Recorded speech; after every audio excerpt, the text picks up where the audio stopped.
Dream come true. Paris Olympics जो होने जा रहा है इन द मंथ ऑफ अगस्त, उसमें मुझे जूरी मेंबर लिया है और मैं पहली लड़की हूँ कंट्री से जिसको इस पैनल में लिया गया है। और ये मेरे लिए नहीं बल्कि हमारे पूरे यूटी के लिए और हमारे मुल्क के लिए फख्र की बात है कि उस प्रेस्टिजियस इवेंट के लिए मुझे इस पैनल में लिया गया।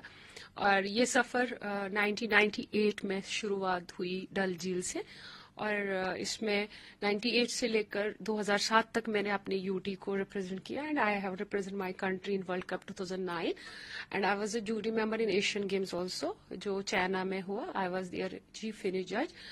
सो ये सफ़र पूरा आज 30 इयर्स के बाद जो एक पूरा हो गया, जो मैंने ख्वाब देखा था, अल्टीमेट हर एक एथलीट का ख्वाब होता है ओलंपिक्स पहुंचना, तो अल्हम्दुलिल्लाह ये मेरा ख्वाब पूरा हो गया।